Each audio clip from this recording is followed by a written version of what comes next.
What is going on, you guys? It's your boy, the Oxymoron here, and we are back with episode 142, I believe, of the video game therapy series. I I don't know if this is just like a classic you know, riddle that you can't solve. It's like, is it I was thinking about like aimlessly wandering, and it's like maybe it's just like, does everything have to?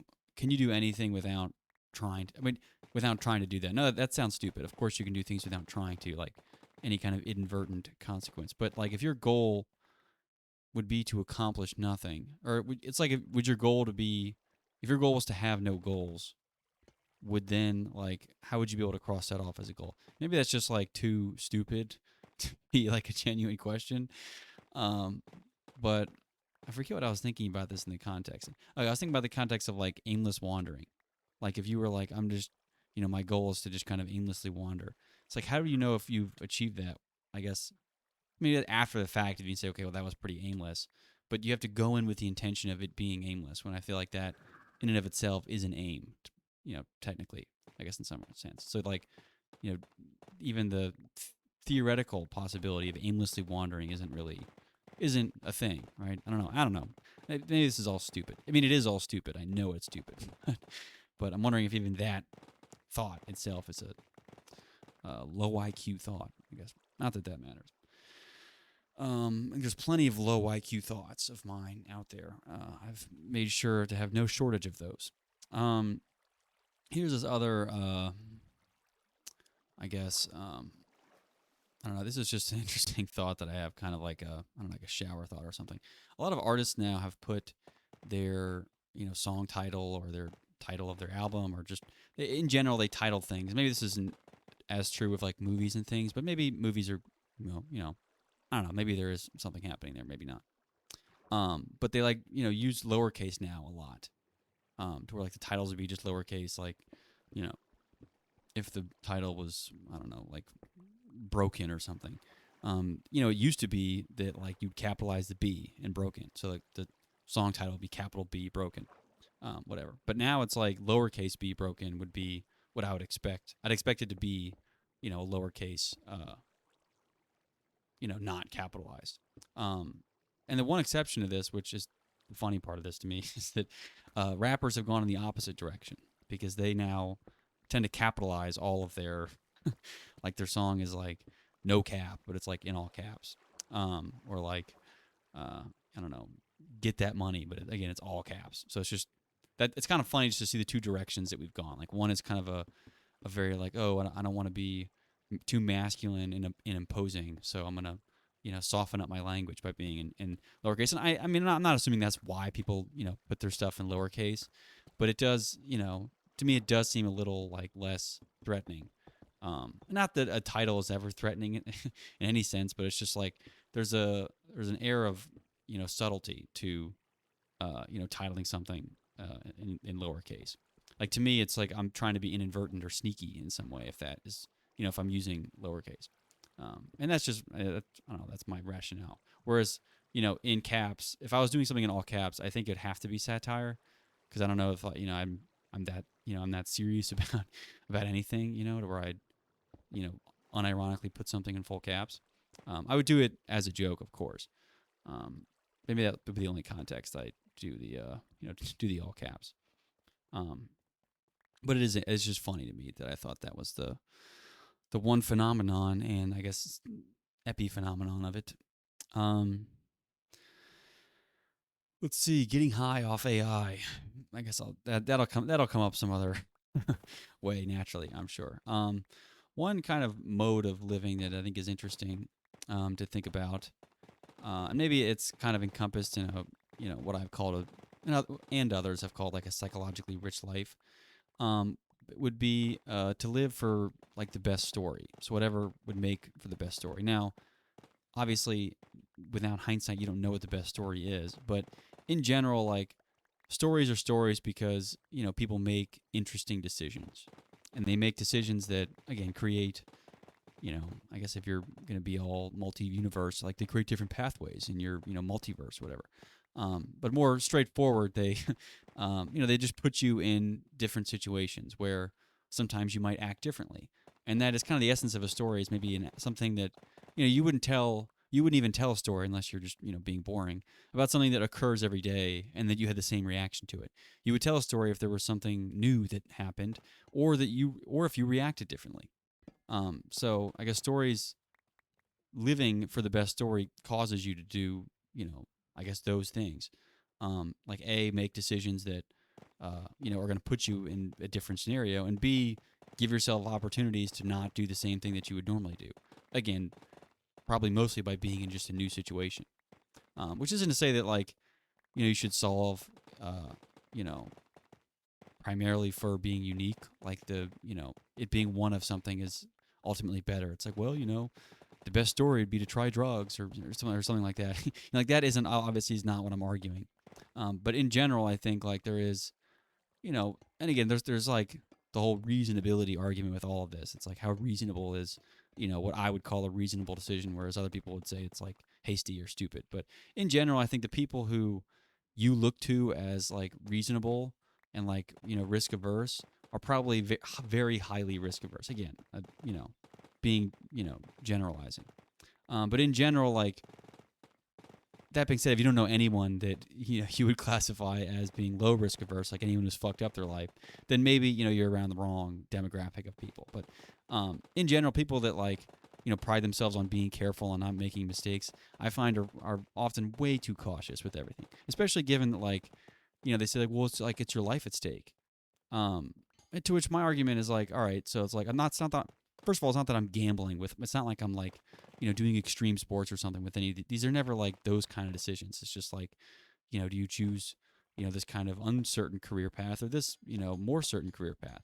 And they're like, well, this is your life. You're messing around with. It's not, it's not a game or whatever. But also, it's like if it is my life, then like, what's more miserable than like doing the wrong shit, right? Than like not doing what you want to be doing, or just being forced to do something that you don't enjoy. Like that to me is like that's not even a gamble. That's just assured like failure. It's like I wouldn't even want to play the game that, um, I was assured to lose. Whereas like, wasn't the game that I want to be playing. It's not like I guess not even really calling it a game. uh, but that to me seems even stupider than like quote unquote taking some kind of gamble, right? And even losing. But it's like you know, where's the fun in not trying? I don't know. Because I've been very vocal before just about the like importance of effort over things. It's like never about, and everyone will tell you this. No, it's like no one's. I'm not saying anything new by saying, effort is what should define success. But oftentimes people like want to categorize efforts into things that are fruitful, like directly. It's like, well, this was a good effort because it netted Y, but they often like disregard, don't appreciate to the gravity that I would things that never net anything. It's like you did X, and yeah, I can't point to any Y that like would have come about because of X, but I'm still going to defend X as like a good thing to do. Whereas like a lot of people are like, well, you know, it's only the whole like connecting dots looking backwards. People are very quick to be, oh, look at all these dots that we're connecting. But like at the time, people will criticize you, for doing things that they don't think, are high leverage activities or whatever. Everyone's got their own opinion on things, and it's often I don't know. I think people should live according to their own life and not just willy nilly at the whims of others. Because people's wants and desires and interests and all of these are so fickle and easily manipulated.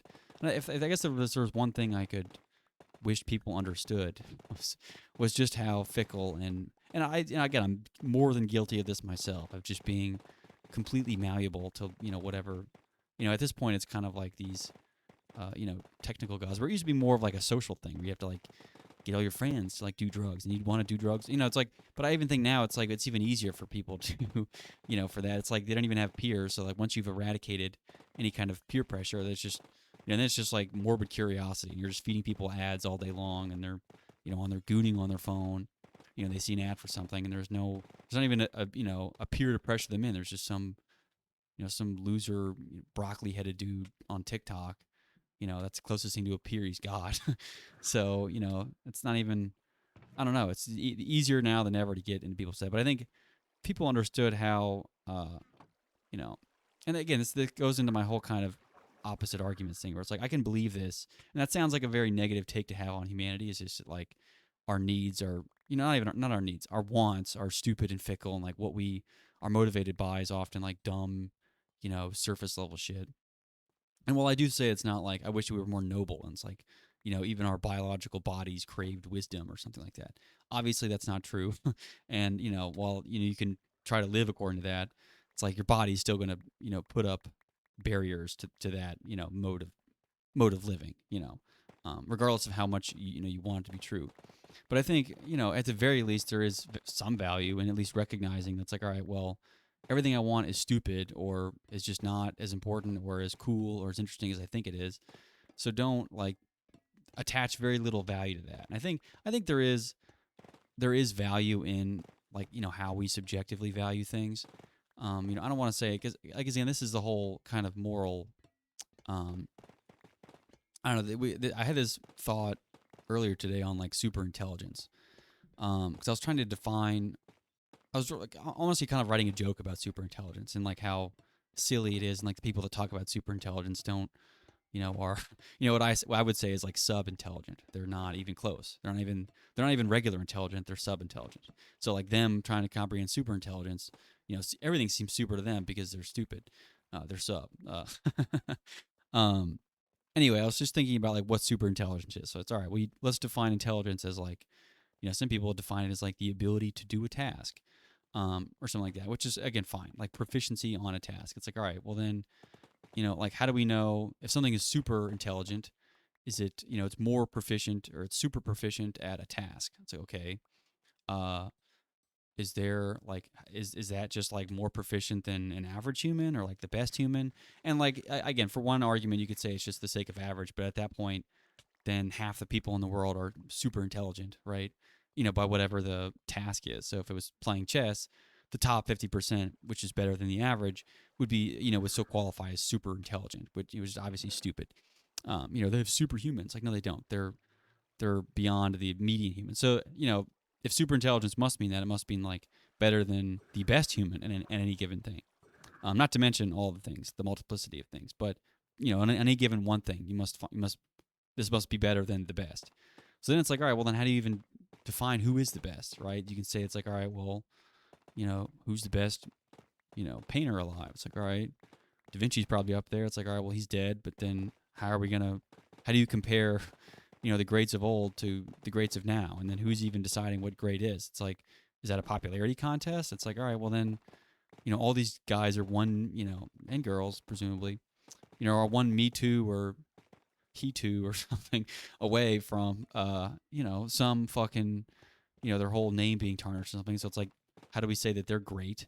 Like that word doesn't seem like it, makes much sense. So then, like, all right, not even the difficulty in deciding like what of one thing is great, like who's the best at this one given thing. But then, like, all right, what about other things? What about things that, we don't even, aren't like who's defining what best is at that point? So what is super intelligence? Other than like, and also then fine. It's like, all right, we're going to use more AI to then rate whether or not this is better than the best human. It's like that doesn't seem like a fair thing. It's like you're making the tool that's then going to make the decisions on whether or not, who's right or who's wrong. Because like, again, these, and not to say that these like are just like pithy moral and these aren't like actual value judgments. And I'm just kind of extrapolating. I think most people see this happening is that, the decisions that AI would make now on something as trivial as, showing you an ad or not can trivially be extended, whether or not it's like, if they are wanted by the government or if they have, this in their last name or if their ethnicity. It's like that's a trivial extension. Like the whole security implication of all of this is that, um, you know, it's a, it's a, it's a dystopian novel writing itself already.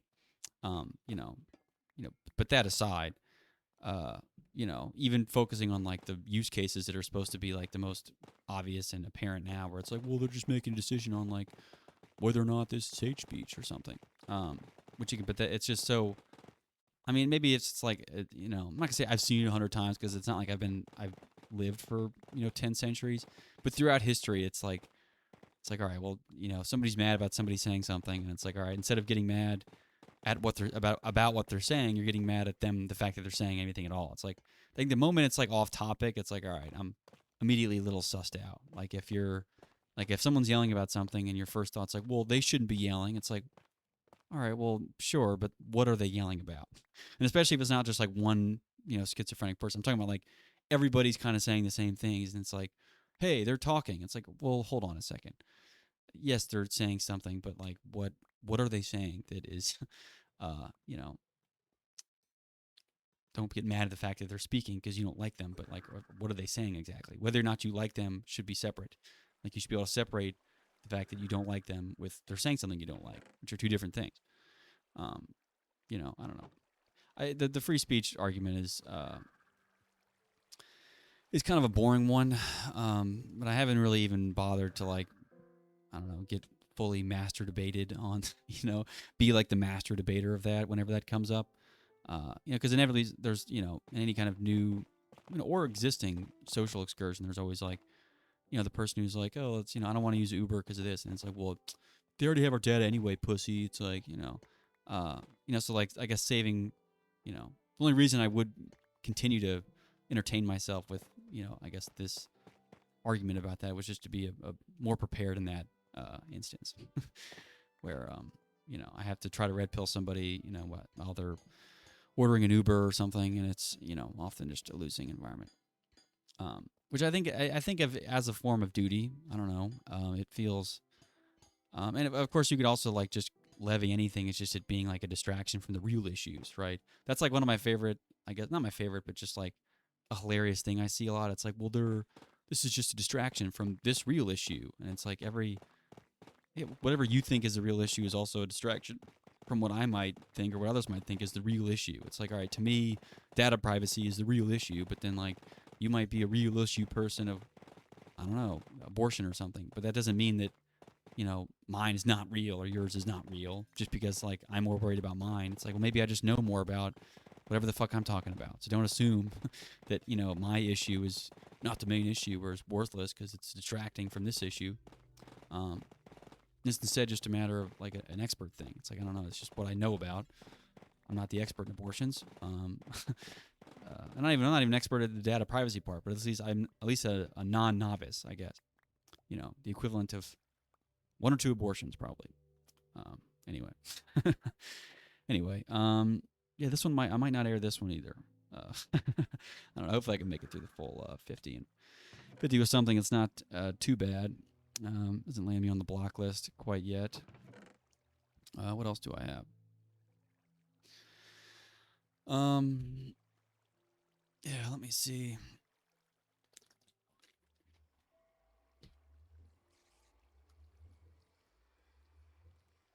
Yeah, I guess this is the other one. I guess one more thing. I'll get this spider off of me.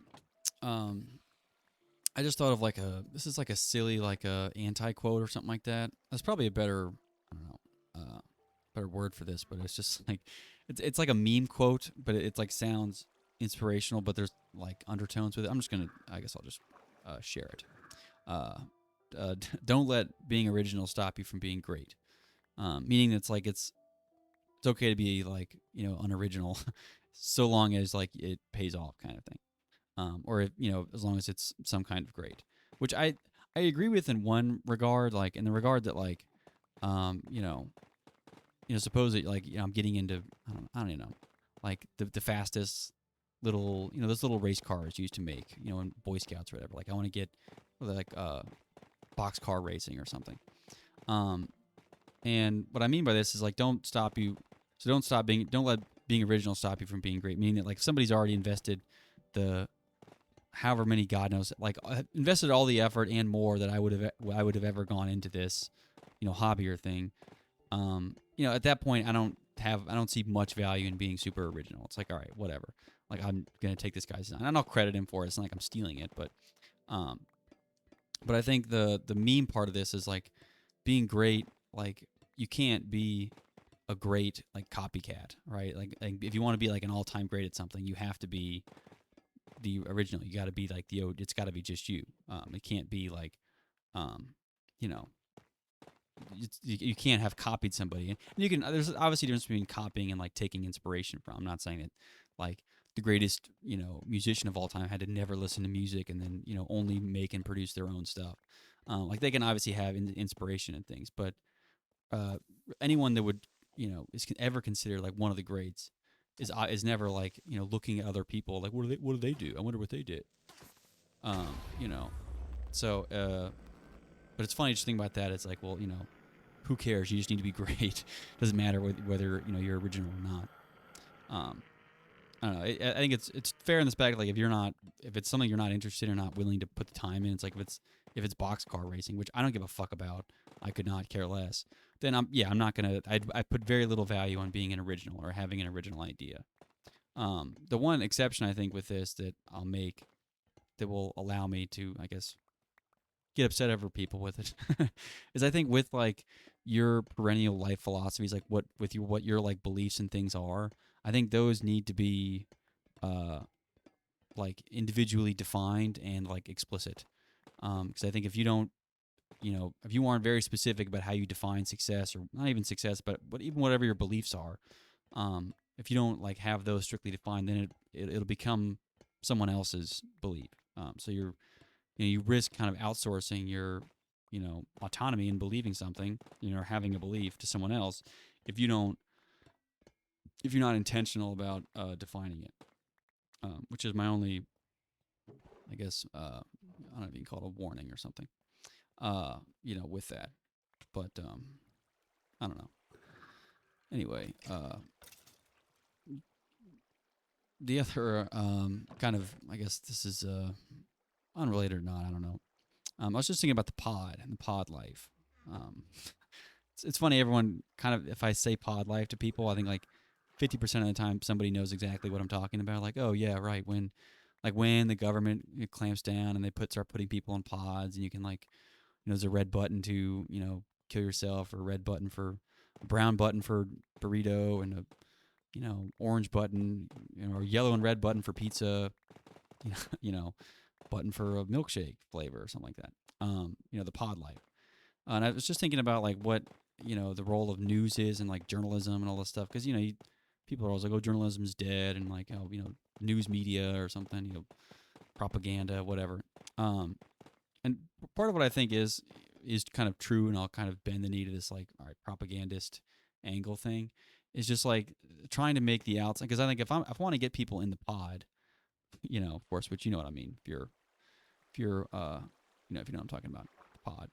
If you want to get people in the pod, the outside life has to seem like so unbearable and so unsafe, and like you'd be silly to go outside and like do anything because it's too dangerous, and you have to be in the pod, and like otherwise it's like they basically have to hijack your like survival instincts to where you associate being outside of the pod with like horrible, like certain death, like I don't know, violent immigrants out there. It's like the real world is this horrible, scary place, and we need to protect you from it.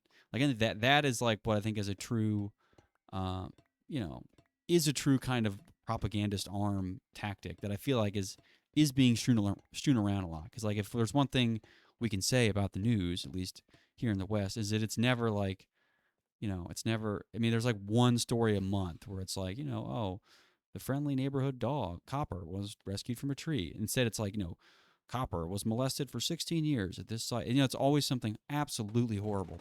And people just kind of get used to this like day in, day out slog of just like horrible, horrible things happening to people all over the world, and their neighbors and things. And then it's like it kind of conditions them to be like, well, fuck, I'm not going outside like that. There's all the rapists are out there, as if everybody's a rapist now.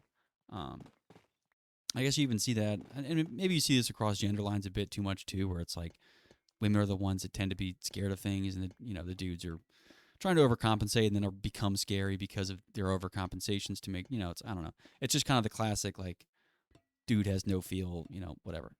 Ruins it for a lot of other guys too. But in general, and maybe this is sexist or something, but women seem far more terrified to be in public, which I would argue is me being cognizant of them. It's not me saying that like they deserve to be more terrified in public. They just are, and I'm not saying I want them or I purposely scare them. They are more scared, and I also understand why. It's not like it's a mystery. And I'm not saying that you know the news isn't covering real events. I'm not saying it's all made up. But I'm saying it to the extent that like this either like it's worse than it's ever been. It's only going to get more and more worse, or it's like it's so dangerous you shouldn't even step outside. It's like you should be cowering in fear at every moment. Um, I think that is the complete wrong attitude to have about whatever the news is shilling to you. Like it can't be whatever you see on the news can't be representative of what you think is actually occurring in reality. Because again, if you did, then you would assume that every city everywhere is full of like I don't know people with bombs strapped to their chest, and we live in Sharia law or something, where it's just like this terrifying hellscape, and no one should go outside ever. It's like that's just not at all like. Have you been outside? But I was just thinking about if I were the purveyors of this pod life, that would be one strategy that I would employ. It's like, all right, we need to like scare the fuck out of people so they don't want to go anywhere besides their pod, and then we'll make this really nice, comfy pod. Probably designed by Apple, if I had to guess. I think maybe the pod. So yeah, the pod will be designed by Apple. The technology might, the AI might be, I'm thinking Google maybe. They might win the AI race, and then cars will, the pods will have, they'll be like cars, so they'll be Tesla. Tesla will work on that part. I'm trying to think what Facebook could do. Facebook would be the entertainment. It would be the only social platform left. I don't know what'll happen to Twitter, or Twitter will be if you're, I guess, depending on how many years of the life you lived outside of the pod. If you kind of lived, if you're like under 30, you can have Twitter. But if you're over 40, you get Facebook or something like that. But between Facebook and Twitter, we'll have, that'll be all your entertainment that you'll get in the pod. I guess I didn't know. It's just funny to think about all the tech companies colluding together on a final pod product, just to make sure no one dares to go outside and exist in the real world. I guess the way to counteract this, the real red pilling of this would just be to not ever be scared with the the world is not like bad things can happen in the world. I'm not absolving every person who's gone outside and gotten struck by lightning, but like we kind of have to play things to the odds. I can't thinking about a 2% of the time car crash. Thinking about that 100% of the time will ruin 100% of the time I have thinking about that.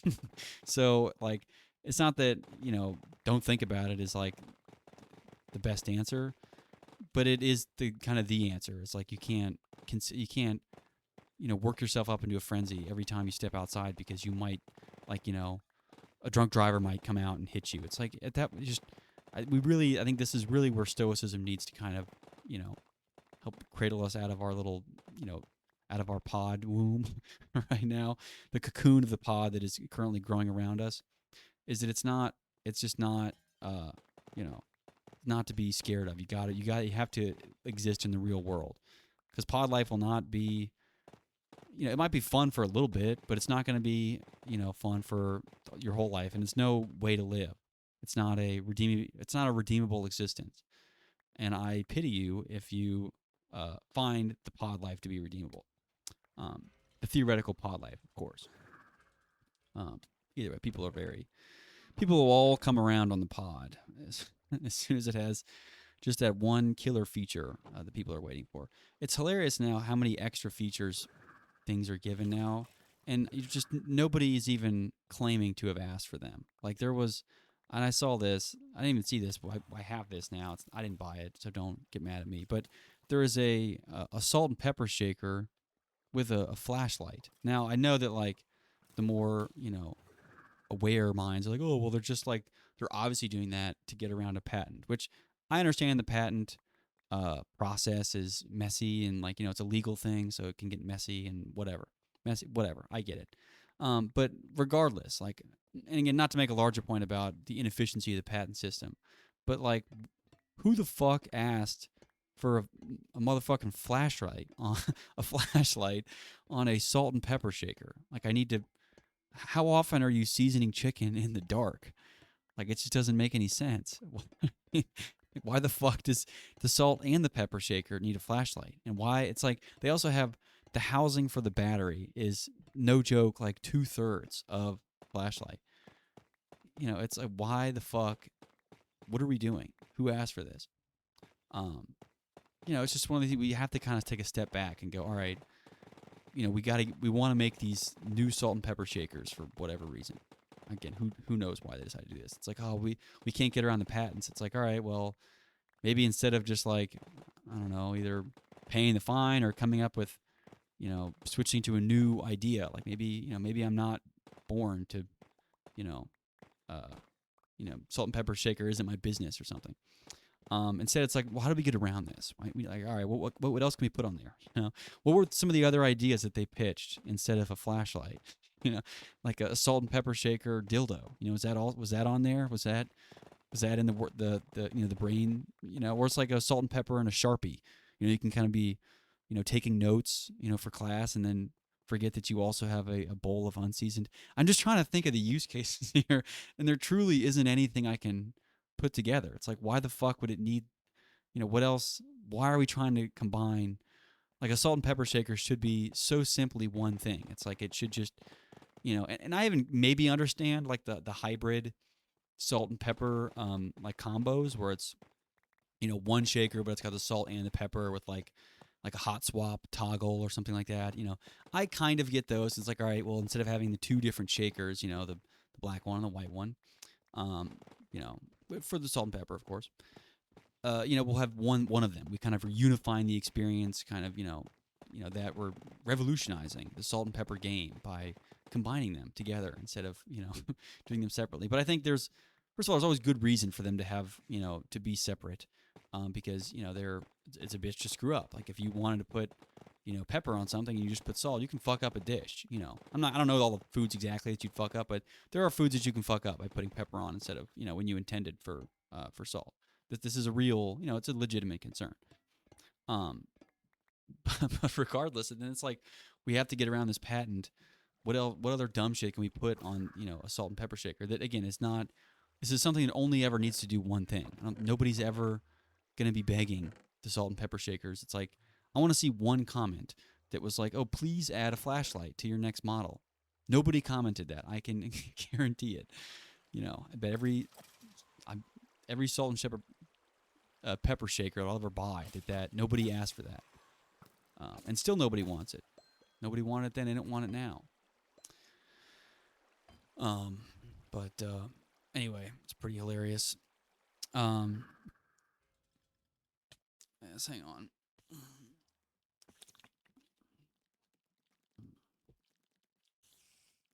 I guess this is one.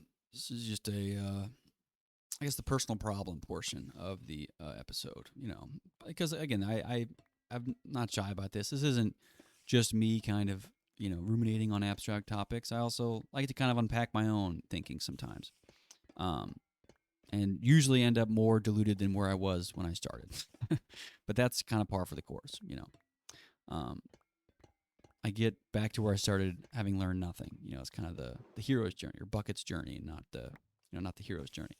Anyway, like one overarching theme of my days, which I guess not fills me with great regret. That sounds way too poetic of a way to phrase. I feel lazy sometimes, which is more or less what I'm getting at. Some days it feels like I didn't get enough out of the day. So I think part of what my, I'll say like a new approach, but just like, the approach I'm taking to this is I need to be, lost days are just lost days. You got to just let days go sometimes. Like they're just not, you're not going to win them. It's too far gone. I've had some pretty historically bad days where, I might wake up at like 2 p.m. Like what kind of like, oh, I had a great day, honey. Can you spin around if you get up at 3 p.m.? Like that's not a day where, it's just not a day you're going to turn around. So I think that's fine. I think obviously you want to limit those when they happen, but when they do happen, I feel like it also turns into a spiral where it's like, yesterday was a real fucked up day. I'm not going to get anything done today. But then like at the very least, what I need to do today is get set up so tomorrow is not fucked. Which is hard because all this kind of starts like in the morning, like when you get up. And that's been always been my biggest struggle. It's just like getting up out of bed, the first thing, like that being the first motion is always the challenge. It's never once I'm going. It's like if I get up early, I'm gonna have it's almost guaranteed I'm gonna have a highly productive day. It's just that doesn't happen most of the time. Just because reasoning with myself while I'm tired or sleepy or something is only done well at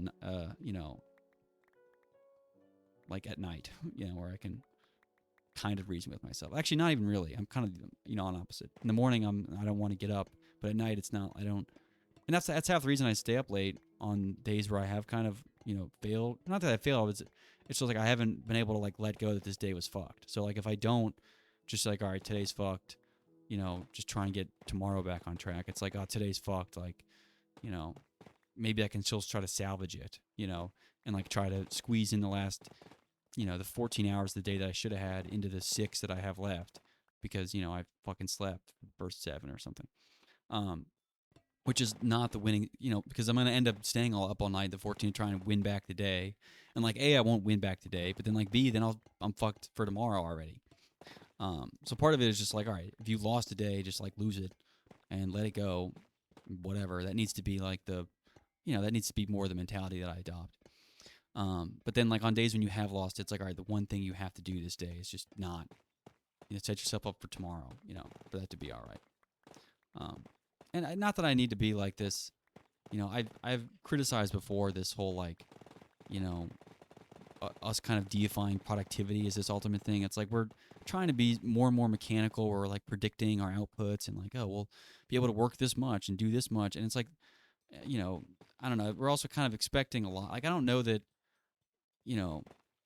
even artists or anyone that created anything was this like wherever this like picky or particular about the time that they allot for things. It's like, I feel like a lot of the greats didn't, I'll just use that term, the greats. A lot of the greats weren't like, micromanaging their own time, be like, well, if I don't paint this many hours, I'm not going to be able to finish it. It's like they're not even thinking about that. They're just like, I I fucking feel like painting. I'm just going to paint some shit right now. And it's like, all right, I'm kind of done painting right now. I'm not going to paint. You wake up, it's like, I don't really feel like painting today. It's like, all right, I'm just not going to paint. No one's like, well, fuck, I have to like, but I need 80 more hours of painting. It's like nobody's counting this stuff. But now it's like such a natural inclination that we're, because everything's so data driven. That's her whole thing is like, oh, we got to working on the data. Our data is driving our insights or something. It's so natural now to reach, be like, all right, well then, what's my data? How many hours am I working? What's all this stuff? But getting all, down the rabbit hole of, data this and data that, often, makes people forget what the fuck they're doing. Like, what is the point of this? Like, what is the point of all, like, the art that you're doing? It's like, is the point of, being an author is not to, like, sell a book, right? That can be, like, that's, like, a financial component of it, which, again, should not be the important part. The point of the author is, like, all right, to get your, like, point of view onto paper. And, again, hopefully the prerequisite to that being that you need to be an insightful and interesting person, or at least have an interesting insight of some kind that you want to reveal to the reader in a book. Which again, many authors don't even get to that point. Like they haven't even reached a level of personal insight required, that I would even argue to pick up a pen or, buy a keyboard. It's like you're not an insightful person. There's nothing interesting that you can glean because you haven't even been interesting. Like you haven't done anything interesting or, I don't mean like going to like interesting places or like you don't have to have, traveled like Anthony Bourdain to have come to interesting insights. Like you can come to them, being a schizophrenic in a mental hospital. But it's like, like your life itself and, what you're choosing to write about almost proves to me that you haven't had the necessary, call it grief, call it life, call it whatever, but you're not qualified to even try to share your, inner mind with us. But that's what a book should be. It's like the author allowing the reader into their mind for a moment. And, the way I look at it is you should, treat the house like a guest, right? Like you're a guest in their home, meaning that like, you're in their headspace and this is kind of how they're thinking. And it's your job as the reader to kind of put your, preconceived notions aside, which I don't always, to be frank, I don't always do a great job of that. Sometimes I pick up a book and just based off the cover, I'm like, I already don't like this author. And then, especially, the preface or the foreword's always like this giant, jerk off session where it's like, this author is the most insightful. We spent 20 months, so that never helps either if it's a book I already kind of don't like. The ones I like are like, they don't even, the author doesn't even list himself, or it's like, somebody writing under a fake name, Hemingway or something. And then they just like get right to the stuff and like, right to the thoughtful, whatever. But in general, I think books are far less thoughtful today than they ever were at any other point. Yeah, I don't know. I don't know even how I got off track with that, but yeah, I guess just letting lost days be lost days. I'll circle. I guess that's where I'll end up circling back to. It's just the lost days are lost days. Yeah, I do tend to lose days. You need to just let them be lost. I guess I was talking about the artists and how you get fixated on like treating their art time as like an engineer would treat their hours thing. Because I'm even gonna like kind of argue against the engineer thinking in this way. Like engineers even don't work like they don't work like machines. Engineers don't work like engines in the sense that they don't like they require brakes and furry socks, whatever the fuck the software engineers do. But even other engineers, fucking real men engineers, the civil and chemical or whatever. Not these, I guess the the soy boy, software engineers. I'm kidding. But they, I guess I forget. But they don't even work like. It's not like they work like machines. It's not like they, some of them try to, but it's like they're not. They're all on drugs. They don't. No one works like that. No one puts in. I'm going to say 8 hours unless you're doing like factory work is almost impossible to accomplish. And you can be on the clock for 8 hours, but the idea of you doing 8 hours of like intensive thought, like hell no, it's just not happening. Like even like desk job, it does not matter. Like there's just no way you're getting 8 hours of like actually 8 hours of you fingers on keyboard doing shit. If you're a manual laborer, you could work for 8 hours. Like that is brutal. But like these knowledge workers, that like you're not even using your brain for most of that time. So don't even pretend like, you know. But like for some reason we love this idea that like more work is always better. And then like work is never whatever we find meaningful or important to us. It's like work is always just like activities that make money, which again is only one potential definition of work, which I would say is a bad one. But just like activities that make money cannot be the only way we think about work, because then we're all going to hate work. And then, but if the whole ethos is do as much work as possible, to then make money it's like it's just it seems very, I don't know, very silly and short sighted, and especially like in terms of the cadence of how people work, it's very easy for me at least to feel like I'm shamed for not trying to treat my body like a an AI model, squeezing every last bit of juice out of it. It's just not. I just don't think it's the way that humans in general were meant to work or meant to think, create. Like they can work that way, like physically, but again, it's not sustainable because you're gonna fuck some people up, their bodies up at least. But then it's also just not creatively how we work. It's not. We're not. Don't work like. Don't work an artist like a dog. It's just not how it. I don't know, there's probably some good country saying that that really sums that up in a way that I can't. But that's gonna have to be good enough for now. Let's see. What else can I riff on for for a few seconds here? It's also it's interesting now that I don't know. This is kind of just a mourning the loss of something. That can be this section of the episode. Even in cities or small towns or anything, there's not a whole lot of benches anymore. Like we've kind of gotten rid of benches, and the unfortunate answer is homeless people. But it's not. I don't want to answer that, but I have to.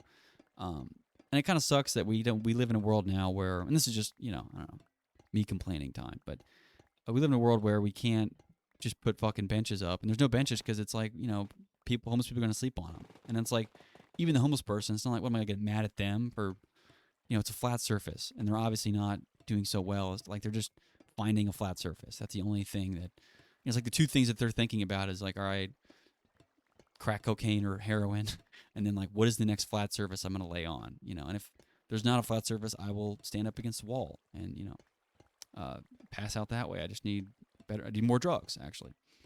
Uh, so depending on the amount of drugs that they have, they can that's the degree horizontal that they can lay, pretty much. Um, but yeah, but because of homeless people, they're just looking for a flat place to lay. They can't. They've kind of we've lost benches. The privilege of having a bench, which does suck because it's not. And again, I'm not the person sleeping on the benches. I'm not homeless. Not homeless yet, at least. Uh, but it does suck not having a place to just sit and relax for a little bit. I don't like, especially like at museums have these things because you got to pay to get in. But I think just like in parks and things, and call me a weirdo or a bird watcher, pedophile or something, but I do just like sitting on the park bench. There is something like, it's a little creepy. I understand that there's, connotations with that, but I still just like kind of sitting and enjoying the park bench and just kind of sitting there. It makes me feel, to be frank, it makes me feel a little old, and wise if I'm doing that. That's kind of one reason that you do it is just you kind of feel like you should be stroking a beard and thinking deeply about things. It's like if I'm going to convince myself I'm having deep thoughts, sitting down alone on a park bench is a great way to do that. But now I can't do that because, again, they've gotten rid of all the benches. There's no benches anywhere. You know, which I'm sorry to the homeless people that have to sleep on the benches, but it does suck. I am kind of wishing I had a place to sit and rest my legs for just a few minutes before we're getting on with it. But I don't know. Let's see. Is there anything else I have on my list here I can cover in the next 5 minutes? There's a joke here somewhere, but I just can't think of it. Like getting high off AI, kind of a new drug now. It's like instead of people kind of getting high, people got high on lots of different things throughout. Sometimes it was drugs, but sometimes it wasn't. Sometimes it was like the crusade was getting high on religion. We've gotten high. We got pretty high on Obama. We've gotten high on a lot of things. I think right now our whole country is way too high on AI. We're kind of just running with it. We've hit one too many of the Joe Rogan blunts. In discussing and I guess I'm not putting myself in this category. I'm just kind of riffing about the general opinions toward AI. But I think there is actually an appropriate amount of backlash. I feel like I do. I'm not as concerned with like public opinion at times. Now, this wanes a lot actually because there are days where I'm like, oh my god, are you like we are so fucked. But there are other days, and I think most of the time where I'm like, I think at some point like people are going to be like, no, we're not doing this. Like they're gonna, there is a limit somewhere to the amount of like, fuckery that people will put up with. Now the limit is probably quite, it's probably a lot. But I do see, people getting, that limit brushed up on, and I'm like, that's good. I think we will, fight back at some point, or at least not put up with. There's a degree of tyranny under which any human, sensible or unsensible, is won't be able to take it anymore. But I think we are certainly weaker. I think it's going to take us longer to do any kind of like serious, I'll say serious in quotes, because it's not an incitement. This is not an incitement of violence. This is just a hypothetical opinion.